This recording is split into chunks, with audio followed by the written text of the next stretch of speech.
protesté, pero fue inútil. Empecé después rápidamente dando las gracias colectivas a la Dirección General, a la Dirección y a la Secretaría General, es decir, al Cilengua, para permitirnos participar en esta fiesta bíblico-teatral. También daré las gracias al comité organizador y en particular a Francisco Domínguez Patito y en el comité científico a Juan Oleza, que nos hicieron ese regalo algo envenenado de una mesa redonda tan difícil de llevar. Ya veréis por qué. Y finalmente daré gracias antes de empezar a mis comensales, los que están conmigo en la mesa, el nombre de comensal, porque a partir del momento en que Domínguez Patito y Oleza me dieron instrucciones férreas para dirigir la mesa, yo comuniqué estas instrucciones y recibí de parte de mis comensales una ayuda y una colaboración absolutamente ejemplar. Son estos comensales los siguientes. Por orden, primero, mujermente alfabético. María Rosa Álvarez, española, pero representante, en este caso, de la nación portuguesa. Fausta Antonucci, italiana, representante de la nación italiana o del país italiano, como queráis. Mientras que del lado masculino y frente a estas señoras sureñas, estas dos que están aquí, aparecen los investigadores norteños. Antoni Clos, que representa la nación inglesa o británica, no sé cómo hay que decir, y Christopher Bruseschi, representante de la nación germánica o alemana. Y queda en medio, como sabéis que en medio está Virtus, queda en medio un servidor que tratará de representar la douce France y tratará de insinuarse entre los discursos, intersticios de los discursos de mis sabios colaboradores para hacer de vez en cuando alguna observación. ¿Por qué insisto tanto en la nacionalidad de los interventores? Porque nuestro tema de hoy es el teatro bíblico español en su contexto europeo. Es un tema evidentemente intratable, en el marco de una obra, absolutamente intratable. Por eso, con la ayuda, colaboración y acuerdo de mis compañeros, decidimos restringirnos a cierto número de cosas. El primer límite es hablar únicamente de teatro bíblico, es decir, teatro que se apoya en obras que dramatizan momentos, fragmentos bíblicos cerrados en piezas cerradas. Y por lo siguiente, esto supone la eliminación de todo lo hagiográfico, a pesar, evidentemente, de la comunidad que se puede entender y del que nos habló Ricardo cuando habló de corpus bíblico difuso. Segundo límite, nos ceñiremos, porque lo decía el título que se me propuso, nos ceñiremos al siglo XVI y XVII, sin mirar un poco hacia la Edad Media. Y finalmente, trataremos ciertos números de temas que escogimos juntamente, el Emilio funcionó de manera tremenda entre los otros. Escogimos pues unos pocos temas limitados que serán los siguientes. Habrá una primera serie de intervenciones o preguntas sobre la influencia del teatro español fuera. Habrá después una segunda serie de intervenciones sobre la situación religiosa de cada nación, sobre el estado de la religión en la nación considerada, que son muy diferentes, y a partir de ahí, con insistencia particular, sobre las implicaciones de estas situaciones religiosas, sobre la controversia, sobre la permisividad del teatro y sobre los lugares teatrales, los espacios teatrales. Y finalmente, trataremos, si hay tiempo, de hablar de la producción bíblica de cada una de estas naciones aquí reunidas.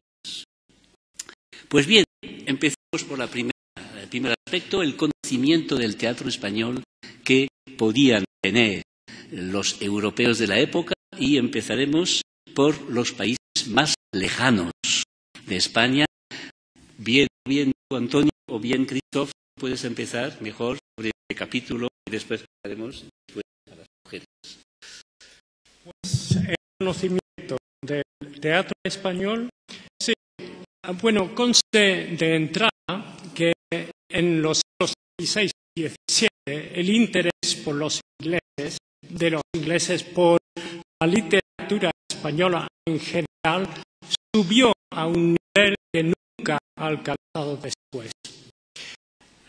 Y que este interés abarcó esta comedia, pero está restringido a tres limitaciones. Primero, los lectores. Solo tenían acceso directo a la comedia quienes leían y entendían el castellano, y lo sabían. Pues no se hicieron traducciones al inglés de comedias españolas hasta los años 1660-1670, cuando se tradujeron un puñado de comedias de capa y espada, género que hizo furor en mi país en la segunda mitad del siglo XVII. Segunda restricción, el tiempo. Se interesaba por la comedia española en dos periodos, de 1625 a 1640 y de 1660 en adelante.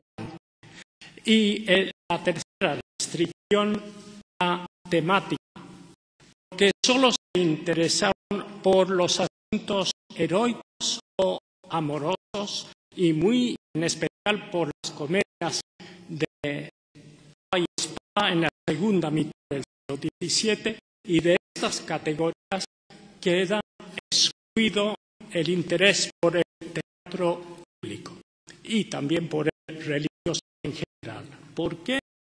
Porque, dado el arraigado anticatolicismo y anti-españolismo en mis compatriotas de 1560 en adelante, no ha seguido hasta estos días, afortunadamente, y dado el recelo del gobierno inglés y de las autoridades eclesiásticas hacia la representación teatral de cualquier tipo de asunto religioso, era casi impensable que un dramaturgo inglés interesado en que se representara su comedia en un teatro público fuera a buscar temas en el corpus teatral de un país conocido por defensor del catolicismo bizantino.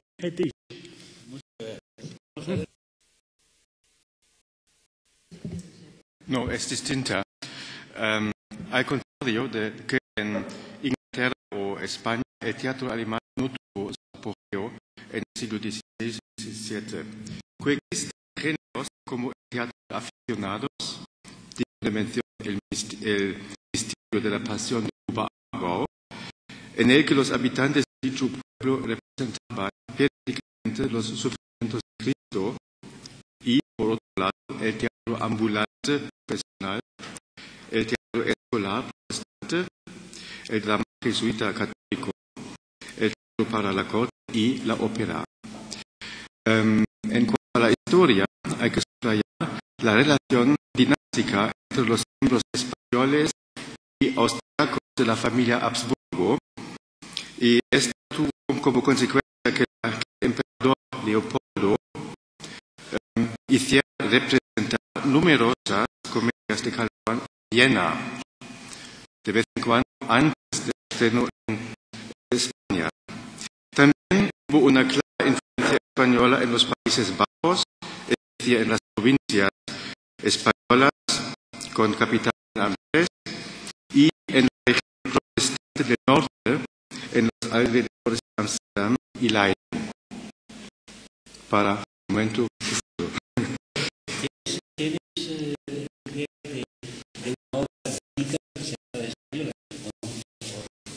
Española no, pero de temas bíblicos sí.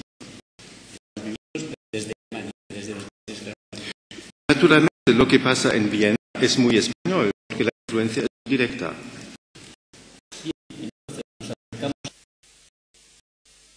Perdone, con la Italia de Fausta. Sí, bueno, en realidad la como es de suponer, las relaciones entre Italia y España, sobre todo en el 17, ¿no? Pero ya literariamente desde el 16, pero desde el punto de vista de la relación teatral, más bien en el siglo XVII son más estrechas, aunque el estudio del influjo del teatro español en Italia es relativamente reciente, y aquí tenemos una de las mayores impulsoras de este estudio, que es María Grazia Profeti. Sin embargo, lo que yo tengo que decir se parece bastante a lo que ha dicho Anthony Close, es decir, que los géneros que se prefieren en las adaptaciones y escrituras del teatro español por parte de dramaturgos italianos del 17 van sobre todo hacia géneros como la comedia urbana, la comedia palatina, la comedia palaciega o heroica, según se vea, caballeresca, y prácticamente no tenemos ejemplos estudiados y comprobados de influjo de reescrituras del teatro de tema bíblico español.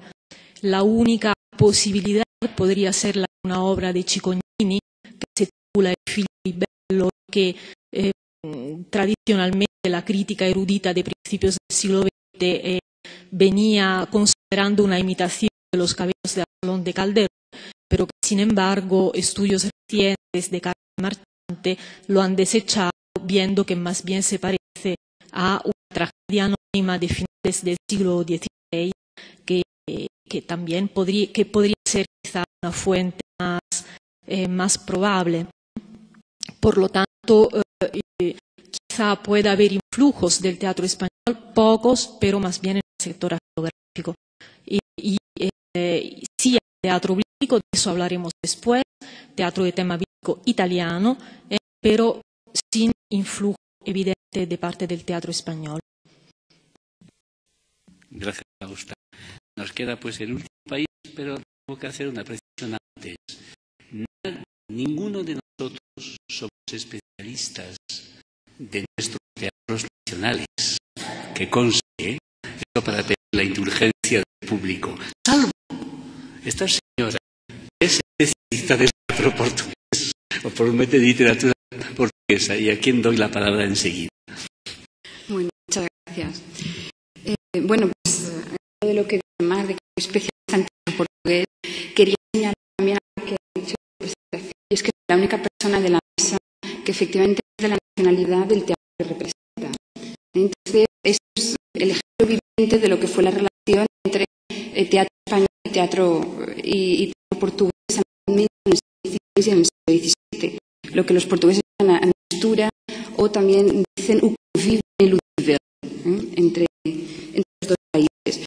Yo siento cargar un poco más que mis compañeros de mesa en este punto, hay otros en los que hablaré bastante menos que ellos, y desde luego el teatro portugués y el teatro español desde el principio están unidos en un primer momento por la ausencia de textos, porque como es bien sabido, pues el teatro litúrgico, tanto en Castilla como en Portugal, suponemos que debió existir, por lo menos en el caso portugués así lo creemos, pero la primera obra de teatro portugués es La Visitación o Monólogo do Vaqueiro de Gil Vicente, que es del año 1502.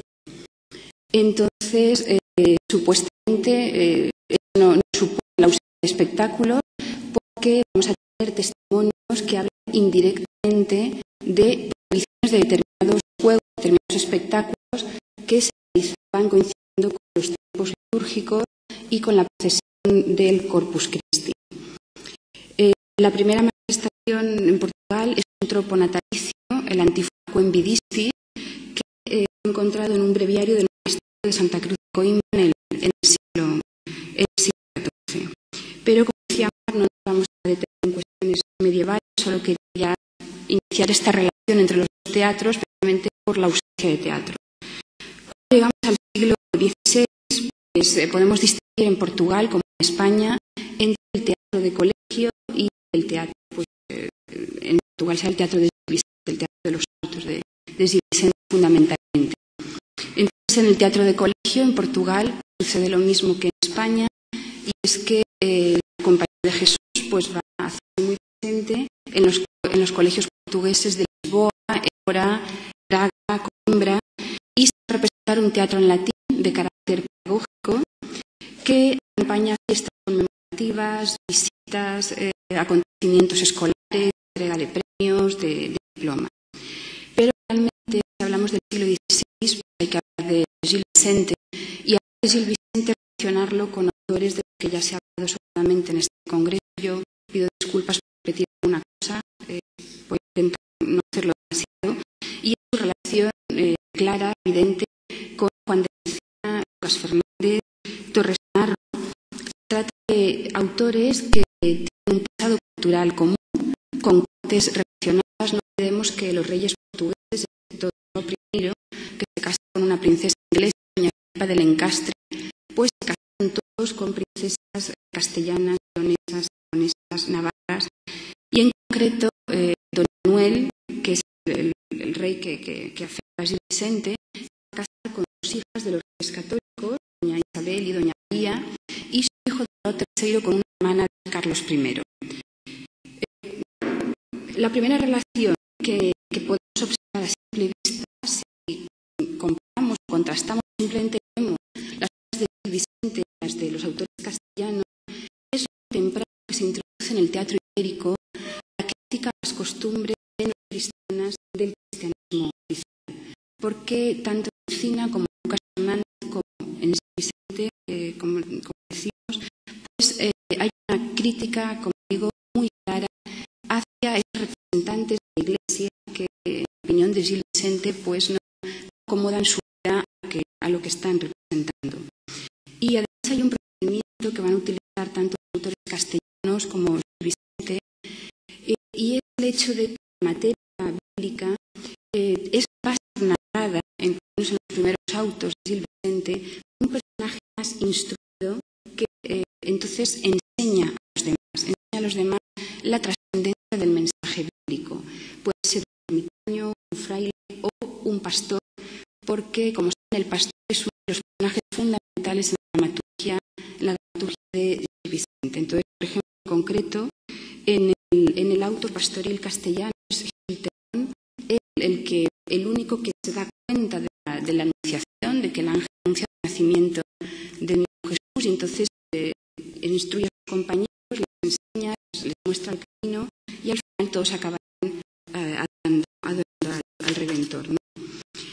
Lo que llama la atención en Gil Vicente es que Gil Vicente se toma muy en serio no la materia bíblica, sino la relación que tiene el teatro con el tiempo en el que es representado. Entonces va a conectar sus textos directamente con el tiempo litúrgico de representación, como decía, los autos de Navidad o los autos de Pascua. Para Gil Vicente, la Navidad es realmente una promesa de nuevas posibilidades, de comenzar de nuevo. Es la luz lo que da, digamos, el tiempo en el que se puede suspender ese desconcierto del mundo que refleja él también y tanto en sus obras. Y entonces, por ejemplo, tenemos casos muy claros, como el auto de la barca do Purgatorio, en el que, como saben, forma parte de la discutida llamada trilogía de las barcas, discutida porque hay quien piensa que es una trilogía, quien piensa que no. El caso es que en el auto de la barca do Purgatorio tenemos campesinos que han pecado, que deberían, por lo tanto, ir al infierno, pero es un auto que representa la noche del 24 de diciembre. Y esa noche nadie puede ir al infierno. Es decir, la barca va a quedar parada, la barca va a quedar en tierra, va a quedar por eso el nombre del purgatorio, porque la Navidad tiene un sentido que el teatro va a representar en su esencia, desde lo profundo de su significado. O, por ejemplo, tenemos otro auto de Navidad, el auto de Sibila Casandra, que empieza a ser un tema muy recurrente en Vicente, y es el deseo de que la Iglesia cambie. Vicente observa que las costumbres eclesiásticas alrededor pues no son lo que deberían ser, y entonces va a plasmarlo con mucha claridad de formas distintas y originales en sus autos. Entonces, el auto de Sibila Casandra, por ejemplo, nos va a mostrar un ferviente deseo navideño de que la Iglesia, como digo, realice una mudanza importante y un cambio espiritual que el pueblo y la corte, porque es un dramaturgo de corte como es necesita. O en el auto de los 4 templos, que está protagonizado por las estaciones, son 4 tempos, aparece también Júpiter, aparece el rey David, porque realmente no se trata tanto, o sea, los anacronismos no son importantes, por lo que estoy intentando decir, porque lo que importa es representar la conciliación de la discordia, la victoria de la paz y el amor en tiempos navideños del mundo. O, por ejemplo, un auto de Pascua, como el auto de la barca de gloria, es un auto muy estimado, como saben, porque en el auto de la barca del infierno la mayoría de personajes van al infierno, en el auto de la barca del purgatorio, como digo, la nave no llega a salir, queda varada, es un auto de Navidad, pero en el auto de la barca de gloria, que está protagonizado por las altas jerarquías eclesiásticas y civiles, pues resulta que al final van a ser perdonados. Entonces, pues gran parte de la bibliografía dice que, bueno, que Vicente es un autor de corte, que no puede condenar a las altas jerarquías, que se doblea a poder en este sentido, o en este auto por lo menos, pero hay que tener en cuenta una cosa, y es que el auto de la barca de la gloria se presenta en la Pascua.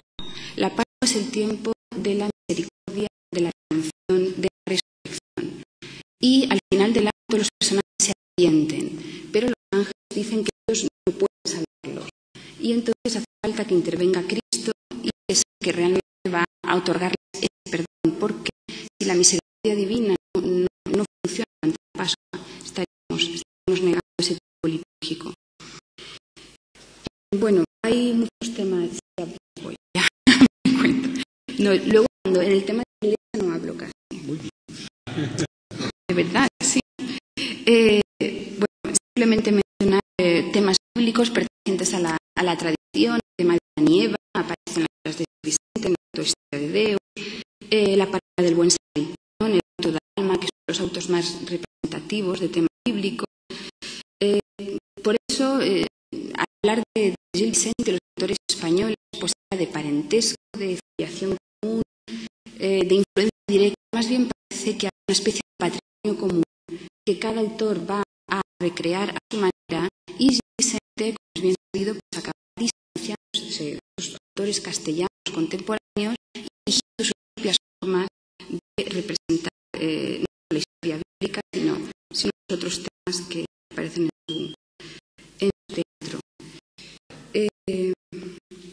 Bueno, viendo un poco es lo que yo diría acerca del siglo XVI y, por supuesto, si luego surgen más temas.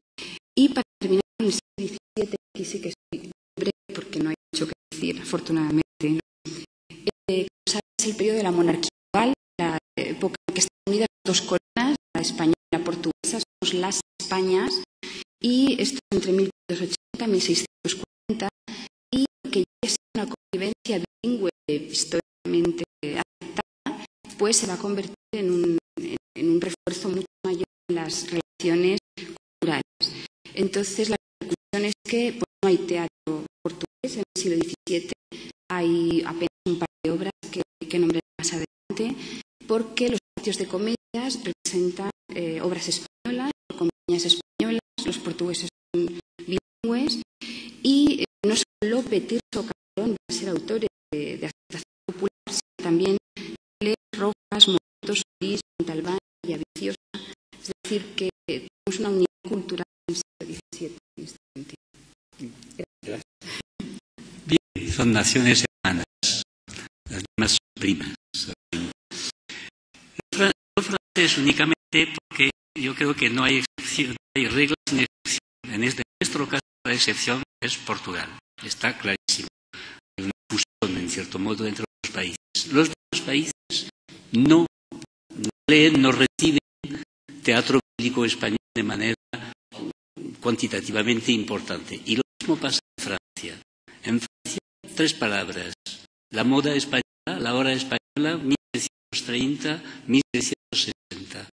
45 piezas imitadas completamente, enteramente.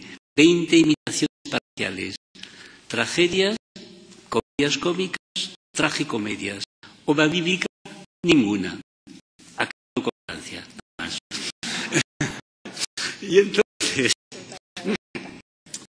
yo creo que la diferencia hace, todos estos países tienen su situación religiosa muy diferente de la otra y que el bíblico esto tiene su importancia. Entonces, vamos a empezar la situación religiosa empezó, si tú quieres, por Italia. Vamos el camino al revés, de lo cercano a lo lejano. Bien, es una obviedad, ¿no? Italia es un país contrarreformista.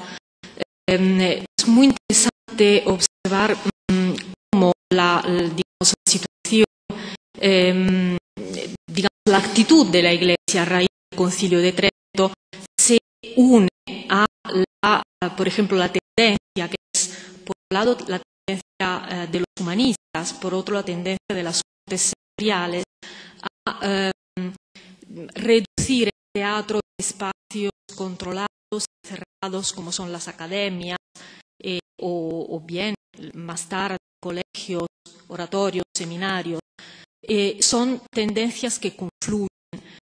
Lo que es interesante es que la gran tradición que había en el siglo XV de las sacre representazioni, que eran representaciones en espacios abiertos de la ciudad, de tema también bíblico del Antiguo Testamento, además de geográfico, prácticamente se estancan en el siglo XVI y son sustituidas pues por un tipo de teatro completamente distinto, por ejemplo el teatro humanista en latín, que es en cierta medida un preludio del teatro jesuita de colegio, cuya floración pertenece más bien a la segunda mitad del siglo XVI.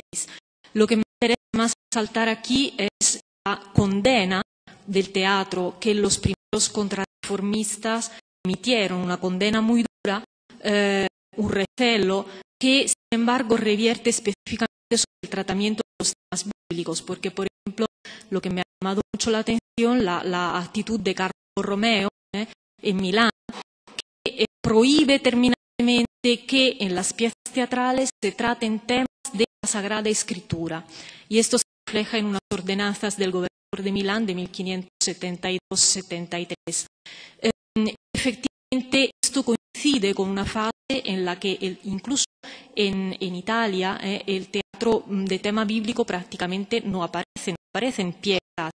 Luego, claro, con la labor de los jesuitas va recuperando en cambio un nuevo acercamiento a los temas bíblicos con intención sobre todo pedagógica. El teatro en latín, por lo tanto un teatro que no va dirigido a grandes públicos, y para volver a encontrar nuevas manifestaciones de teatro en italiano, de teatro bíblico, ya en el siglo XVII, pero siempre en espacios controlados y cerrados como son las academias, oratorios y seminarios. Ahí realmente, por ejemplo, sabemos que en ferias populares, tanto en el XVI como en el XVII, se representaban piezas de tema religioso, pero no tenemos ningún documento, así como sabemos que en los conventos, sobre todo los conventos de monjas, para esa necesidad de esparcimiento, pero devoto y honesto, entre comillas, ¿no?, que exigían, pues, deseaban tener representaciones de tema religioso, pero no se nos ha conservado documentos y textos de este tipo de teatro que debió existir, pero que no tenemos documentación de ello. Y entonces esto que acabo de decir coincide en parte con lo que hemos venido viendo ayer, por ejemplo, lo que nos comentaba Teresa Ferrer en su ponencia, de que, por ejemplo, el Concilio de Trento abogó por representación de temas hagiográficos, porque lo que salta a la vista en una consideración de la producción de teatral de tema religioso en la Italia del siglo XVII, por ejemplo, es la abrumadora mayoría de temas hagiográficos con respecto a los temas bíblicos, y que conste además que es un tema muy poco estudiado, incluso entre los especialistas de teatro italiano, muy poco estudiado. Ya es poco estudiado, digamos, en general el fenómeno del teatro italiano del XVII, del influjo del teatro español en italiano, y menos todavía este fenómeno de conjunto del teatro religioso. Si me tengo que ceñir a esto, religión y teatro, por el momento he acabado. Gracias. de la diferencia entre el teatro público y los teatros, digamos, paralitúrgicos, en el sentido más amplio, en que los emplea Farol, por ejemplo, en que integra en esto el teatro de colegio y el teatro de ocasiones devocionales, como dice él en francés. Y entonces nos pasamos a Portugal, que tiene una situación también muy, muy particular y muy concentrada.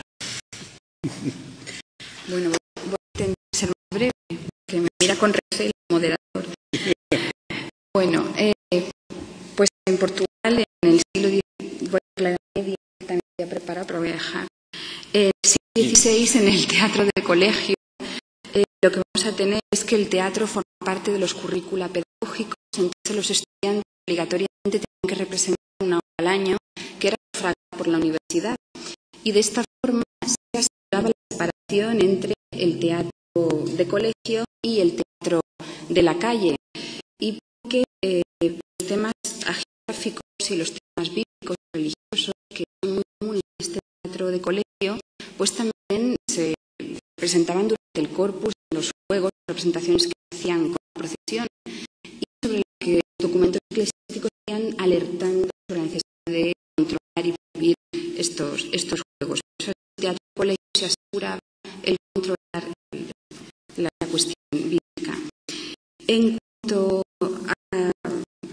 al teatro de Vicente, bueno, pues simplemente mencionar, como saben, que en Portugal la Inquisición se constituyó en el 1576, es la fecha de la última obra de Gil Vicente, sobre esta de no sabemos si es que fallece o es que para escribir simplemente, y empiezan los índices inquisitoriales en 1551, de varias obras que fueron publicadas en follas volantes, y algunas de ellas luego no se copian en la copiación posterior y se perdieron de momento para siempre.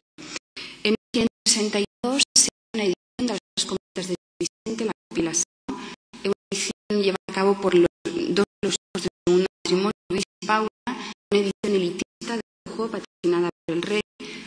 Paula era dama de doña Catarina, de la reina, y entonces el índice del 61 al 74 digamos que es menos riguroso con las obras de Gil Vicente, porque es ir en contra, insisto, de esta edición de corte. Pero en 1581 se va a producir toda crítica a las personas eclesiásticas, con lo cual se está yendo en contra del teatro de Gil Vicente, porque los tipos eclesiásticos son muy satirizados y con mucha frecuencia en el teatro. Y en 1586, que tenemos una segunda edición de la compilación realizada por Andrés Lobato, realmente es una edición con una censura muy fuerte, con mutilaciones muy graves en las obras. Tenemos también luego la oposición de los jesuitas contra la representación de las comedias, pero con todo, en 1588 el Hospital de Todos los Santos conseguirá el privilegio para acceder a que se hagan representaciones a cambio de una parte de ganancia. En 1591 hay una empresa fija para la explotación teatral en Portugal, y en 1594 empieza el espectáculo en el patio de las Arcas de Lisboa. Muchas gracias. Pasamos de países monocristianos, para llamarlos así, de una sola cristiana católica, a países pluricristianos, y empezando por el de Alemania, países germánicos. Gracias. Entonces, en Alemania tenemos una clara oposición entre el protestantismo y el catolicismo. Voy a dar tres autores protestantes como ejemplo, y después voy a decir algo brevemente sobre la historia del teatro de los jesuitas. Empezamos con Martín Lutero. Ha comentado que tanto los libros Judith y Tobías como las historias de Esther y Daniel eran idóneas para representarse como poesía espiritual. A consecuencia de esto se originó una polémica sobre si las figuras bíblicas debían ser representadas para el pueblo. En 1536, Joachim Ackermann resolvió de manera muy pragmática que el pueblo prefería ver una representación teatral a leer la Biblia. Un ejemplo, la obra de Paul Repun, Acto religioso de Susana, ya hemos hablado de Susana ayer, mujer casta y temerosa de Dios, 1536, que pasaba basándose en el modelo bíblico, muestra cómo Susana se resiste a la seducción de los dos jueces y cuando estos la denuncian es condenada a muerte, es salvada por mucho Daniel enviado por Dios. Aquí se elogia la inocencia perseguida que se mantiene firme en circunstancias difíciles y que recibe salvación a través de Dios. Del hecho de que el tema de Susana fuera adaptado hasta 16 ocasiones antes de 1726, se deduce que la concepción burguesa y protestante de la familia, la pareja puesta a prueba en el día a día, había encontrado en él un ejemplo a seguir. La misma función tiene otra obra, las bodas de Canaán, por ejemplo. Burkhard Wallis llama farsa de carnaval a su parábola de hijo pródigo, que representó en 1527 en Riga.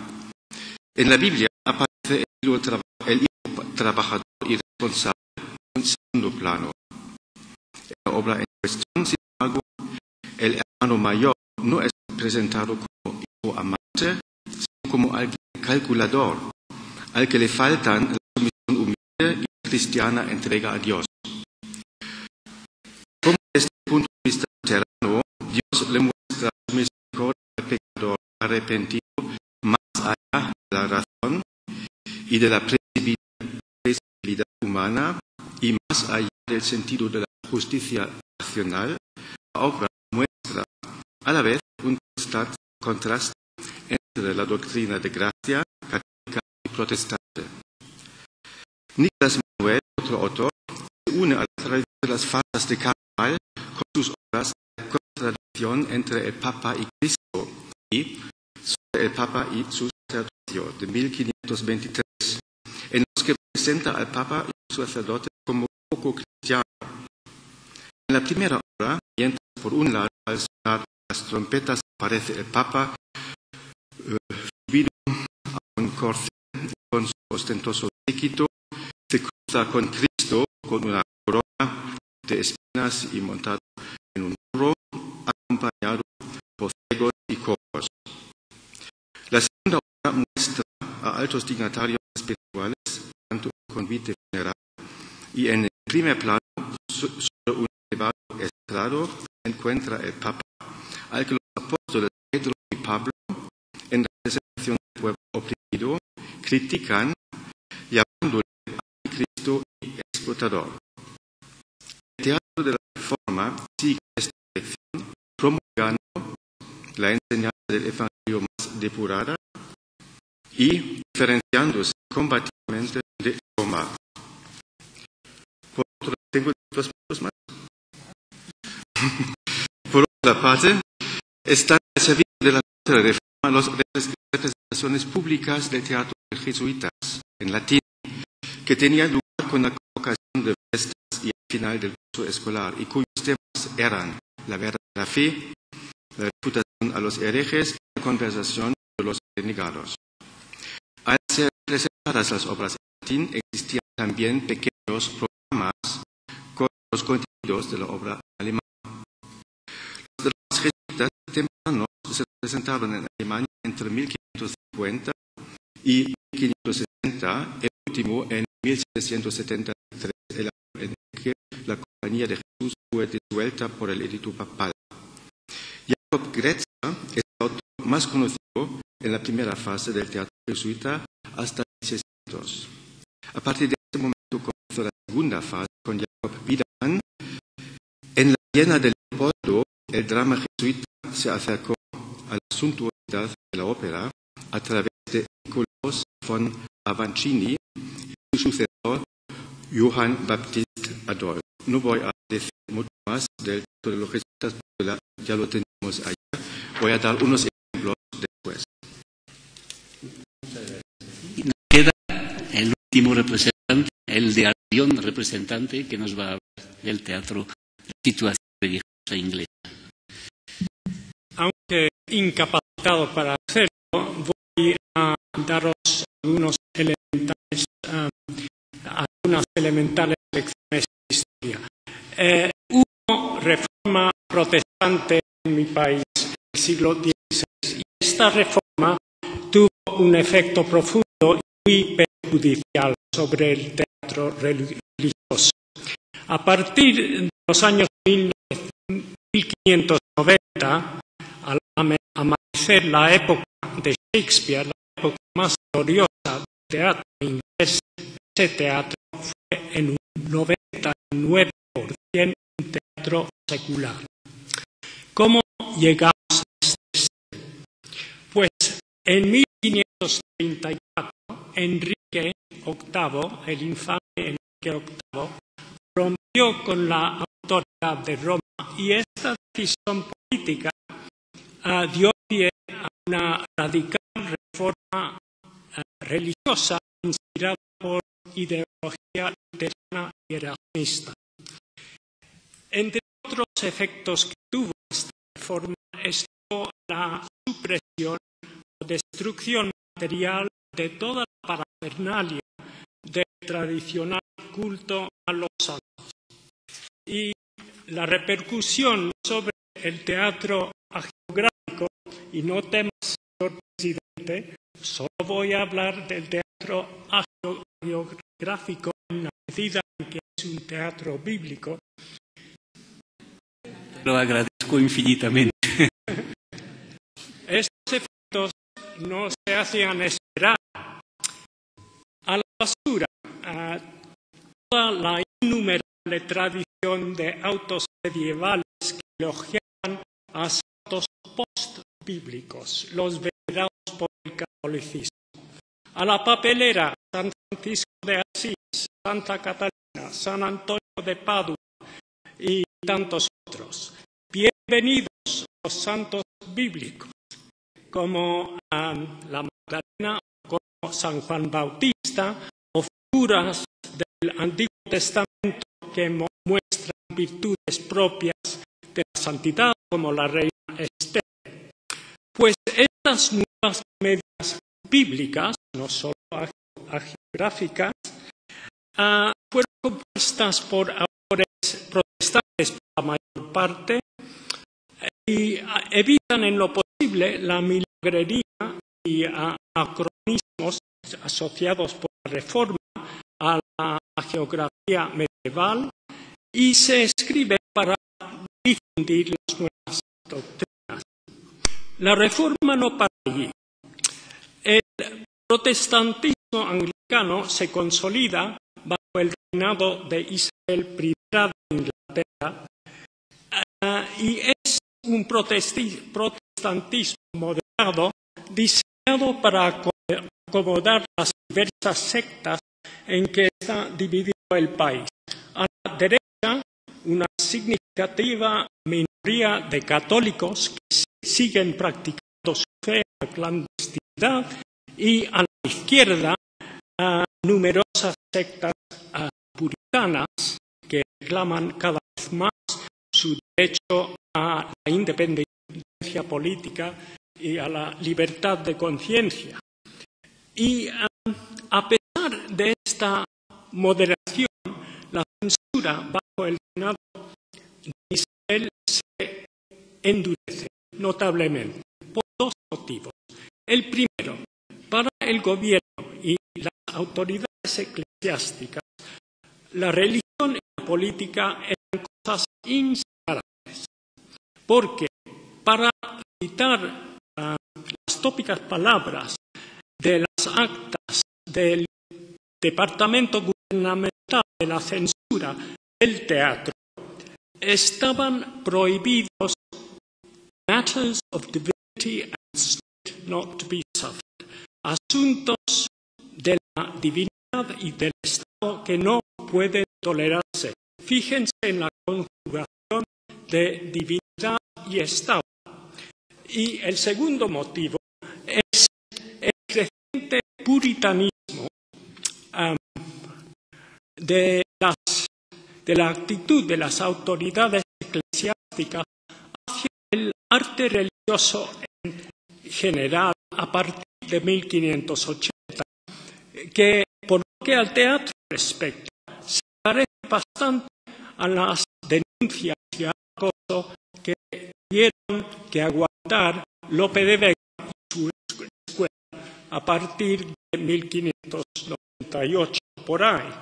Es decir, rechazo fundamental a la mezcla de lo sacro y lo profano, a prejuicios contra el supuesto paganismo e inmoralidad del teatro, que al aplicarse al texto sagrado suponía forzosamente por profanación. Y el resultado de todo ello, a partir de 1580, el único género teatral inglés pura y primordialmente bíblico, es decir, los popularísimos miracle plays, autos de milagros, traducido literalmente, pasan a la historia. Y con ellos pasan también el resto del teatro religioso inglés. Que desaparece el teatro inglés a partir de que se suprime durante muchos años. Bueno, ahora tenéis derecho a unas píldoras de teatro francés que hay que traer con mucha prisa y sin reflexionar. Solamente unos datos. 1548, prohibición de los mistérios, del drama pasionístico, como se dice ayer. Entre 1550 y 80, el teatro bíblico es un teatro protestante, que se aprovecha de las asociaciones de las corrientes calvinistas para poder producir un teatro antes de que en 1573 a 80 los chinos protestantes de las ciudades del sur de Francia prohibieron el teatro tanto en el teatro público como en los colegios. Es decir, que pudo existir, porque la controversia no ha demasiado de un teatro protestante tanto público como en los colegios, el famoso colegio de Montaigne de Guienne. Montaigne nos cuenta cómo hacían ellos. A partir de la prohibición toma el relevo, en cierto modo, el teatro católico. En un teatro católico la controversia es muy suave, porque lo que puede hacer es lo que nos dijo Jesús Menéndez Pelayo hace poco del teatro jesuítico, es transformar la materia bíblica en antídoto de la paganización renacentista. El héroe de esto es el famoso Vauquelin de Freinet, que es un gran personaje. Y entonces, a partir de ahí, el teatro católico bíblico se desarrolla con su correspondencia en el teatro de colegio, que en Francia tuvo bastantes dificultades para nacer. En el siglo XVII, rapidísimamente, lo que pasa es que el teatro hagiográfico sale del marco devocional para llegar a los teatros públicos, para llamarlos así, y se está creando poco a poco la idea de crear una tragedia de escenarios de devoción o tragedia cristiana. Pero el malogrado Pierre Corneille escribe una obra que se llama Théodore, y Théodore es un drama de martirio, y se le caen encima un montón de personas diciendo que esto no es posible. Por razones estéticas y físicas se desencadena una política jansenista, en comillas, que conduce a la exclusión de los teatros públicos el tema bíblico y hasta más puesto el tema religioso en general. La geografía de esta manera más bien en contexto devocional. Por consiguiente, se constata una eliminación progresiva por razones diversas, pero en particular por razones de controversia religiosa del teatro. Hay del teatro bíblico, del teatro francés, hay una laicización permanente del teatro en la España de aquella época, que había empezado en Arras en el siglo XII. Lo digo porque nací no lejos de Arras. Sí, bien, entonces nos queda poco minutos y cada uno de nosotros puede dar idea de la producción bíblica en cada país, siquiera para medir una cosa. Repito muchas veces aquí que el teatro bíblico disminuyó. La cantidad se hizo más raro en España del 16 al 17, a ver si pasa lo mismo en los demás países, o en España disminuye menos, y entonces hay que tener los datos numéricos en una idea. No podemos empezar por la señora, que hay que empezar por la señora. Portugal, por favor. Muchas gracias. No se habla Portugal. Bueno, rápidamente. En el siglo XVII Gil Vicente, como decíamos antes, escribe alrededor de 50 obras, de las cuales un tercio son obras de tema bíblico, unas 16 obras, digamos. Hay ahora 5 son de tema bíblico, 8 autos de Navidad, 2 autos de Pascua y un auto de Cuaresma. Tenemos también 2 obras anónimas, Gerasá y Dios Padre, una Gerasá que es de Pascua, Dios Padre de Navidad. Se han atribuido a Gil Vicente, pero hay controversia sobre este tema, también podrían ser atribuidas a Baltasar. Después de Gil Vicente continúa los autos, y entonces los autores más destacados son temas bíblicos, son Afonso Álvarez y Baltasar Díaz, que continúan un poco en la estela de las moralidades vicentinas, pero están ya hacia joteiros geográficos, hacia temas geográficos, no más para España ahora. Y después, en el siglo XVII, hay una obra de Rodríguez Lobo, que como saben no es dramaturgo, pero escribe una obra de teatro, que es el auto del nacimiento de Cristo y el auto del emperador Augusto César de 1676, porque la otra gran obra del teatro portugués del XVII es el auto de Algo aprendiz de Mero, Francisco de Mero, que no tiene nada que ver con la Biblia. Y después tenemos que los dramaturgos portugueses escriben en español, siguiendo a Lope de Vega, y uno de ellos, Manuel Cuello de Carvalho, escribe una obra sobre San Juan Bautista, que es La verdad unida de la esponja premiada, de 1658, sobre San Tomé y San Juan, tema que ya ha tratado Cristóbal de Monroy en la Sierra del Jordán y Francisco de Medrano, en el Tercero Eclipsado. Gracias. Nos habla ahora Radio Roma. Sí, porque una cosa que se me ha olvidado decir y que es muy importante es que claro, Italia no es tampoco una realidad unitaria, ¿no? Es un conjunto de estados con situaciones muy distintas. Lo que vale para Roma o qué sé yo para Florencia, no vale para Venecia, no vale para Milán. Pues con estas salvedades y pensando que también la mayoría de los estudios que tenemos se centran en una realidad geográfica precisa, que tenemos estudios sobre el teatro en Roma, el teatro en Florencia.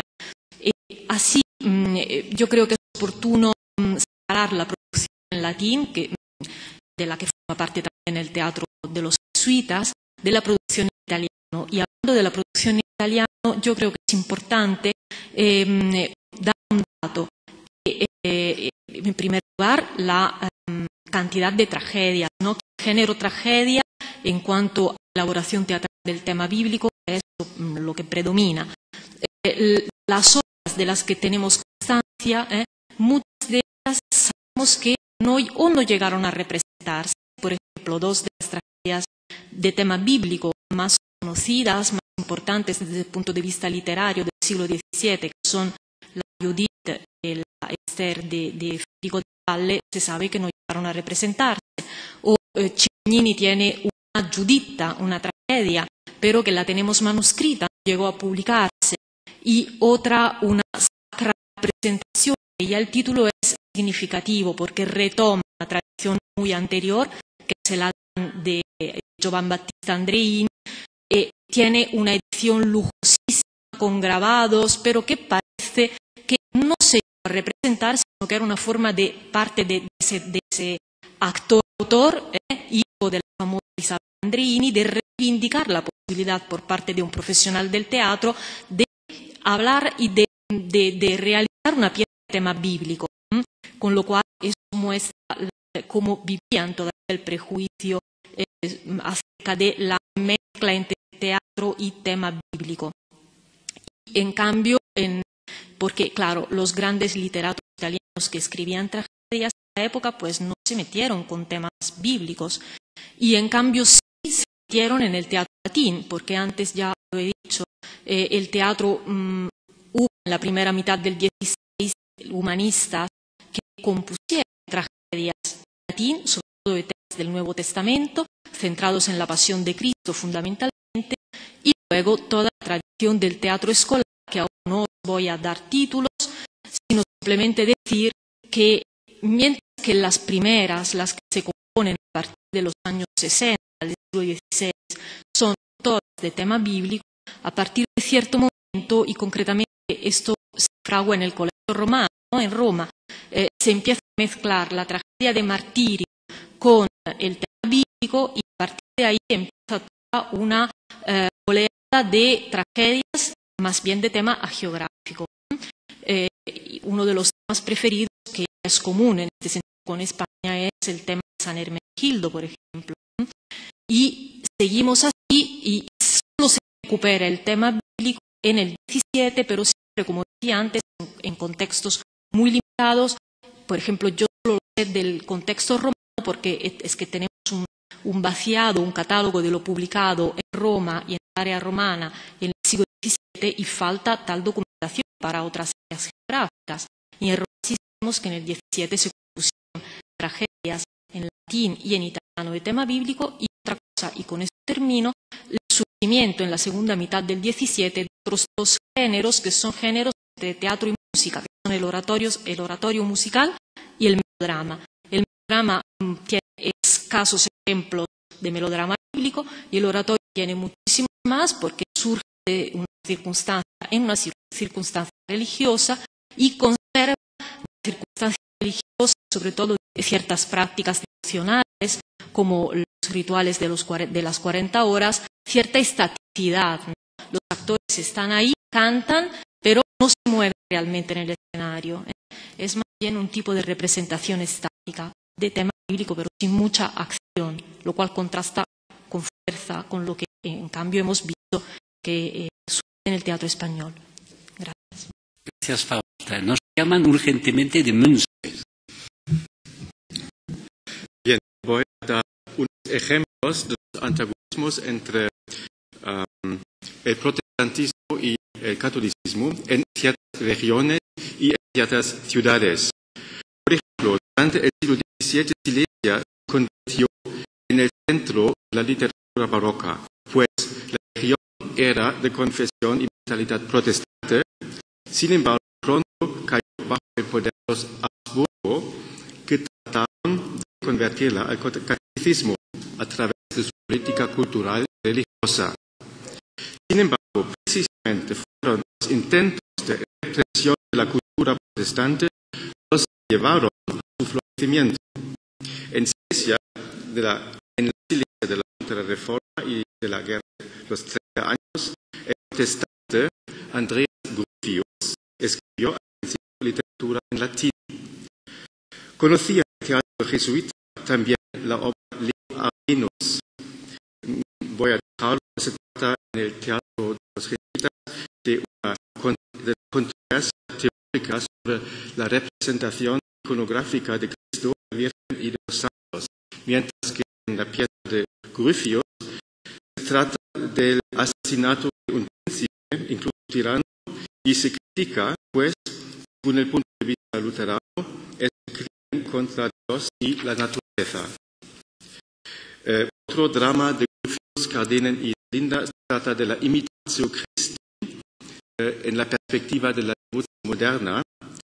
Los dramas sobre mártires de Gryphius ilustran el carácter transitorio y la insignificancia de la vida de la corte y la confrontan con la vida de martir que imita el camino de pasión de Cristo. En general, en las obras de Gryphius se encuentran aspectos centrales de la teología de Lutero, como el cristocentrismo, el dogma de la sola gracia, así como el tema protestante de la incondicional obediencia civil que prohíbe cualquier sublevamiento del pueblo, así como el asesinato del rey. Unos pocos ejemplos del drama jesuita, por ejemplo, frecuentemente se trata de Salomón, un ejemplo de sabiduría, o Moisés que castiga furioso su espada a todos aquellos renegados, descontentos y rebeldes para vengarse. Aquí, en esta pieza de la que estoy hablando, se refleja la ira de los católicos de Habsburgo contra la mayoría protestante de la ciudad y se maldice a todos los que renegaron de la Iglesia. Hay otros ejemplos, por ejemplo, en los que las figuras de la Biblia son los turcos, o en otra autor, Holofernes y sus asirios, a los suecos que asaltaron a los alemanes, a los cuales él quería animar con su obra. Por ejemplo, la representación del infiel Absalón y su eterna condena denuncia a los rebeldes húngaros que durante el siglo XVII se sublevaron una y otra vez contra los Habsburgo. Último ejemplo, los relatos de la Biblia sobre Tobías, Ezequiel y Eli se tratarán de sus trabajos jesuitas para ejemplificar el valor y la necesidad de una educación estricta de la juventud, objetivo para el que los jesuitas utilizaban el teatro escolar. Y entonces a mí toca. Señor presidente, en Inglaterra, en el siglo XVI, hay tres tradiciones de teatro religioso derivadas de la Edad Media. Los miracle plays mencionados, que es la única tradición pura y primordialmente bíblica, los autos o comedias de santos, que solo lo era en parte, aunque se va acentuando la faceta bíblica por lo dicho a raíz de la Reforma protestante, y los llamados morality plays, moralidades que no lo eran. Voy a decir algo muy brevemente sobre los miracle plays. Se parecían a los mystères franceses y eran escenas dramáticas encadenadas, hasta 50 en la serie más larga, que trataban de la historia de la humanidad en su relación con Dios desde la creación hasta el juicio final. Era una tradición popularísima. Su puesta en escena se encomendaba a las cofradías de artesanos de la villa, se representaba anualmente en el día del Corpus o en la fecha cercana a lo largo y lo ancho del país, y murieron sofocados por la censura eclesiástica a fines del siglo XVI. Pues bien, los miracle plays tienen cierta relación con los actos sacramentales, en la medida en que fueron concebidos para celebrar la fiesta del Corpus y se representaban en el día del Corpus. Pero allí termina la analogía, porque los miracle plays carecen de la forma y el propósito alegórico didáctico de los autos. Los miracle plays se ciñen muy literalmente a la historia bíblica que dramatizan sin alegorizarla, aunque sí añadiéndole elementos derivados del folclore, de la exégesis patrística, etc. Bueno, he hablado de los actos o comedias de santos, y tal vez conviene decir algo más sobre ellos, porque en el siglo XVI, a raíz de la Reforma, emergen comedias bíblicas que tienden a fundir las tres tradiciones. Los actos de santos, en la medida en que los protagonistas son santos, o del Nuevo o del Viejo Testamento, a los miracle plays, en la medida en que se centran en episodios individuales del Nuevo o Antiguo Testamento, tratándolos con mucha mayor extensión que sus precursores medievales, y a las moralidades en medida en que, así como en las morality plays, el protagonista, que es cualquier hombre, el ser humano, está rodeado de un enjambre de figuras alegóricas que representan los 7 pecados capitales y las virtudes contrapuestas. En las mismas comedias bíblicas, los protagonistas, los santos, están también rodeados de un enjambre de figuras alegóricas derivadas de las moralidades. Y estas comedias fueron compuestas por autores conocidos y contemporáneos, a diferencia de los miracle plays anónimos, Y para ser representadas en institutos humanísticos, universidades y también colegios y escuelas y teatros profesionales. Y creo que esto ya basta. Ya ha llegado la hora del Duchess francés. 3 cifras, 30 tragedias, digo tragedias bíblicas, que el drama bíblico en Francia son siempre tragedias, fuera de, evidentemente, del teatro de colegio, que es más diverso. 30 obras entre 1550 y 1610, es decir, el 20% de producción trágica, con un paso desde el teatro catequítico a un teatro más bien preocupado por reencontrar las formas trágicas clásicas, como pasó con la Josefina. Es exactamente la misma evolución. No cita de texto ni títulos ni nombres. A partir de 1610, decaimiento y casi desaparición del teatro bíblico en Francia. Esto para las cifras. Pero creo que esto da pie, las palabras de conclusión solamente, da pie para replantear el problema que evocamos esta mañana y los días anteriores sobre la más o menos rápida desaparición de lo bíblico en el teatro español, para medirlo. Es decir, desde esto a razones varias que se evocaron, la rapidez de esto es mayor en España que en Francia o en otros países, y no corresponde a la desaparición lentamente a la victoria de la sociedad laica sobre la sociedad religiosa, a pesar de todo, en que se aleja definitivamente el texto bíblico de las posibilidades de tratamiento en el teatro, digo, en otras cosas. Es una pregunta, creo, fundamental, que permitía, con la mirada exterior de lo forastero, de lo fuera, de lo extranjero, quizá matizar un poco nuestras conclusiones sobre el teatro español. Muchas gracias a todos y perdón, concentré al máximo, pero a pesar de todo, cuidado, un momento, esta mañana 2 horas para tratar de 4 dramaturgos, esta tarde 1 hora para tratar del teatro de 5 naciones.